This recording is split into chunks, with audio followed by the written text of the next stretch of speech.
मैं दुनिया भुला दूँगा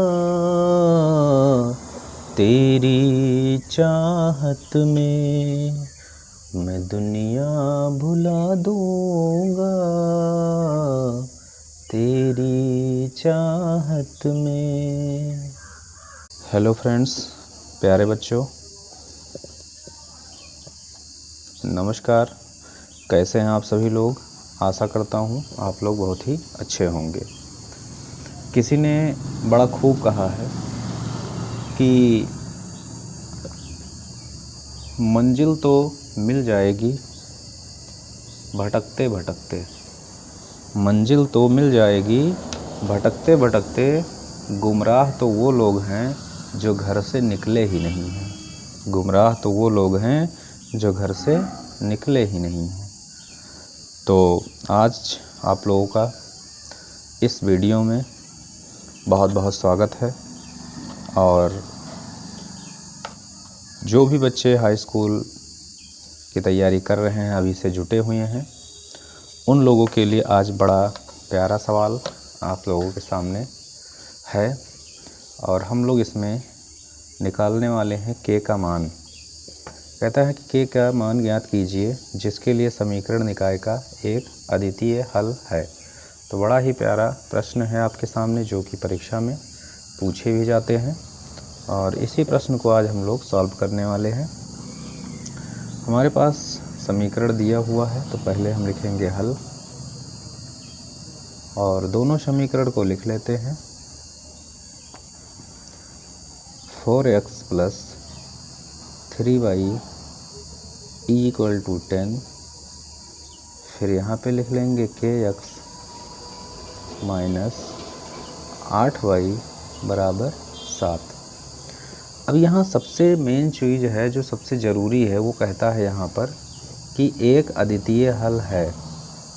तो एक अद्वितीय हल है, इसके लिए मैंने आप लोगों को पिछले वीडियो में बताया है कि यहाँ पे आप लोग देखिए कि 3 प्रकार की चीज़ें आपके सामने होती हैं।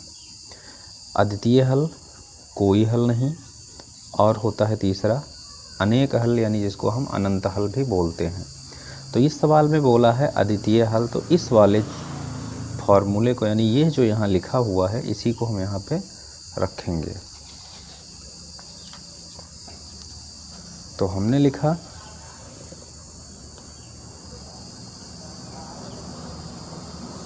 अद्वितीय हल, और लिख दिया इसको a1/a2 is not equal b1/b2।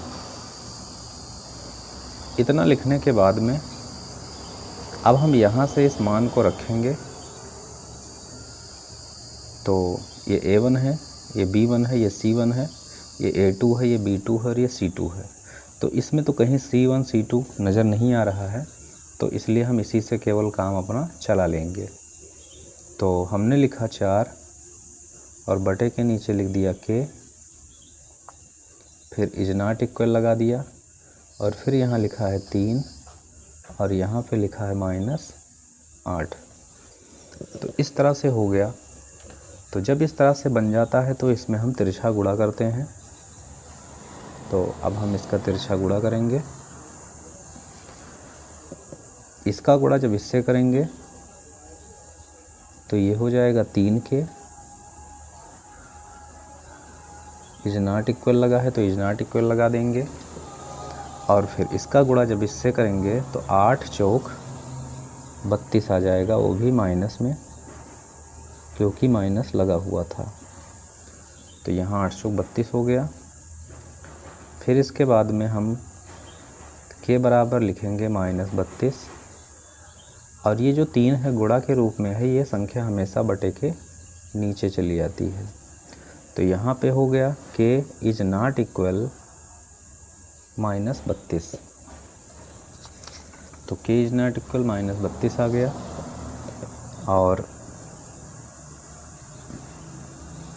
यहाँ पे ये इसका आंसर हो गया।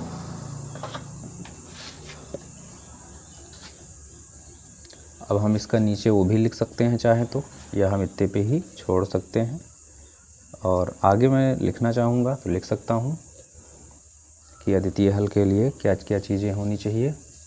अगला प्रश्न है, कहता है P के किस मान के लिए निम्न समीकरण के युग्म का एक अद्वितीय हल होगा। तो इसमें भी अद्वितीय हल पूछ लिया है। तो जब अद्वितीय हल पूछ लिया है तो हम आगे चलते हैं और देखेंगे। यहाँ पे सबसे पहले हल, और सवाल है 4x + py + 8 = 0। हम इसका थोड़ा साइड चेंज कर देते हैं क्योंकि बराबर में हमें कोई अंक चाहिए, या मान लीजिए हम नहीं भी करेंगे तब भी कोई दिक्कत की बात नहीं है। इसको भी लिख लेते हैं।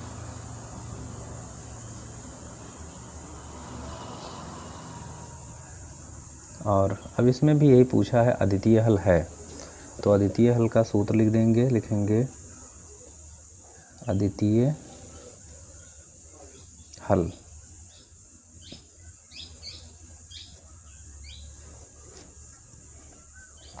तो अद्वितीय हल होता है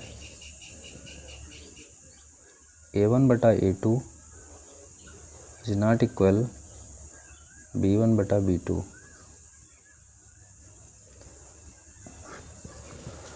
इसके बाद में हमने देखा कि यहाँ भी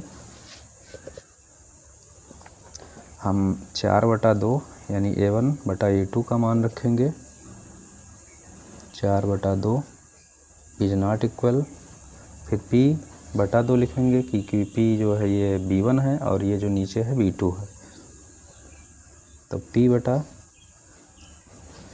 लिख देंगे। इसका भी मैं क्रॉस गुणा कर लेता हूँ, या चाहूँ तो इसको इससे काट भी सकता हूँ, कट जाएगा। 2 का p से हुआ तो 2p, और इसका जब इससे गुणा किया तो 4 दूनी 8 हो गया।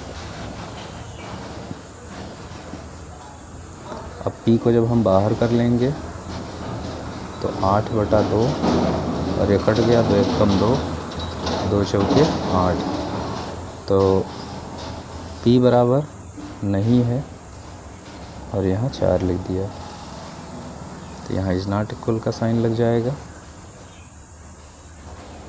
p = 4। p के किस मान के लिए समीकरण निकाय के युग्म का एक अद्वितीय हल है। तो ये एक अद्वितीय हल निकल के आ गया और यही इसका आंसर हो गया।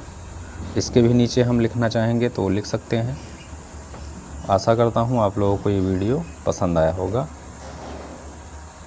नमस्कार।